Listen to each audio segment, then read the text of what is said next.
Hello and welcome to another BWhack review. Today we are going to be taking a look at Kevin Harvick's Busch Light number 29 from 2023. So let's take a look at the box. Once again, you have the generic NASCAR 75th anniversary box we've seen before. Lionel Racing 2023 NASCAR Cup Series 75th anniversary. Render of the car right there. Stewart-Haas Racing standard finish. Base total 3,012 of these things. NASCAR Cup Series standard finish 75th anniversary. Register your car at Lionel Garage, and you, of course, have your copyright and such on the bottom of the box. Here's the car itself. Of course, a very popular throwback to his 2001 rookie paint scheme. He was even able to work with RCR to get the 29 back on track. This was for North Wilkesboro at the All-Star race. And no, this is not a car that I got off of the Stewart-Haas Racing half-off sale like all the Stewart-Haas cars I've been reviewing lately. I've had this since it came out. Like, I pre-ordered this when it went up, but I've had this since it came out. I don't know why I didn't review it, though. I was randomly looking through some old videos and realized that as far as I can tell, I never did review this car. Not really sure what happened there, but here it is now. Said it was really cool to get this paint scheme back, and it was really cool to get that old school RCR 29 back on track. Kudos to Richard Childress for working with Stewart-Haas Racing and able to, let this happen.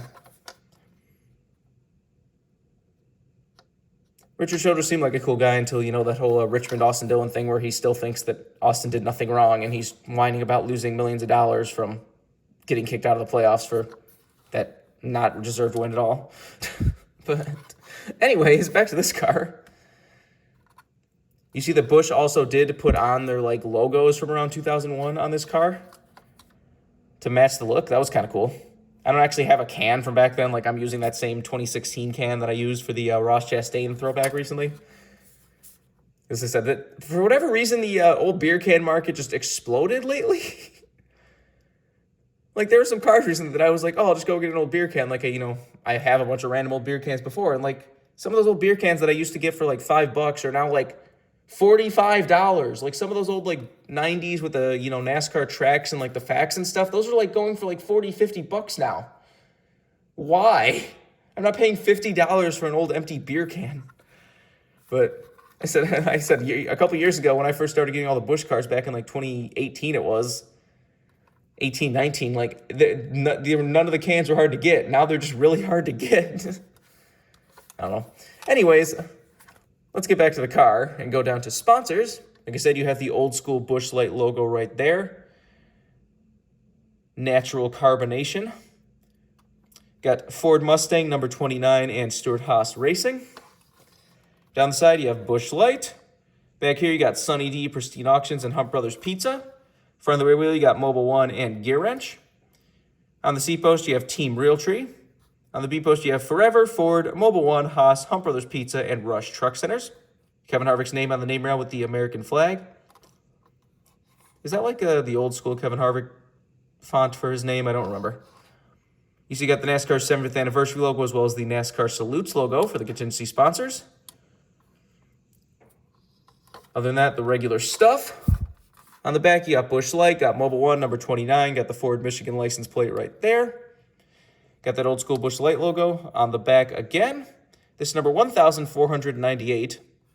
Got Mobil 1 on the roof. Got the same stuff down the other side. That looks weird. The B post is folding over. Anyways, let's take a look under the hood. If it wants to open. I am not having luck with hoods lately. Why am I getting so many cars with stuck hoods lately? It's this. It was the William Byron car. There was a... What was it? Was it the Denny Hamlin Richmond win?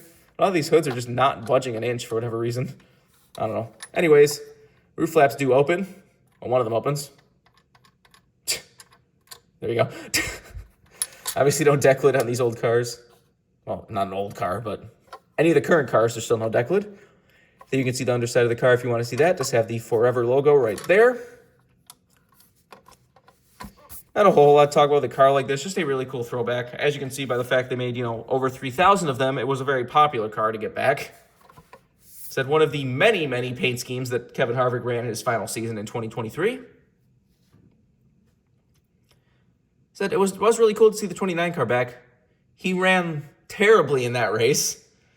Like, I don't remember very much from that race because it was, you know, for Wilkesboro coming back, it was not a good race at all.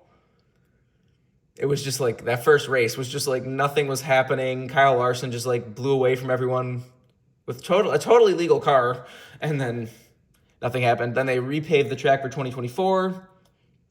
You had a little bit more of a battle to it, but it was still a pretty tame race. I think so. The problem with North Wilkesboro is I think you need a big, huge field so you have a bunch of lap cars to work around.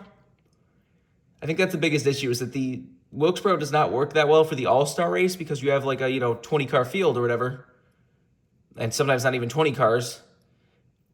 And when it does that, it's just like people just get spread out, and you like occasionally pass like one lap car, and that doesn't really do anything to bunch the field up or cause any issues or have anybody have like use a car as a pick or anything. But I don't know.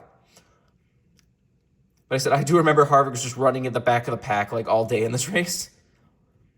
He did kind of return sort of next year in 2024 at the All-Star race in North Wilkesboro where he practiced Kyle Larson's car because Kyle Larson was in Indianapolis qualifying for the Indianapolis 500. Which he said that he's trying to get Carl Edwards for 2025. Carl seemed like maybe. He didn't say no. So that'd be funny to get Carl Edwards back in a car. I wish they would just let these people actually run like the heats or something. Like let's see them actually race a little bit instead of just like practice the car. But I don't know. Anyways, if you want this car, just recently new release, came out like a year and a half ago at this point, but they made so many of them that this car didn't get rare or anything that quickly. I could see this being one of those cars that sits around for a while, but eventually might get a little bit rare, but you just never know. As I said, it is a very popular paint scheme and car.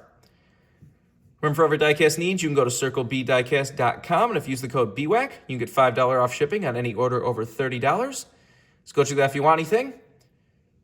But I think that's pretty much all there is to say. This has been a review of Kevin Harvick's Busch Light number 29 Throwback from 2023. Hope you enjoyed it. Thanks for watching.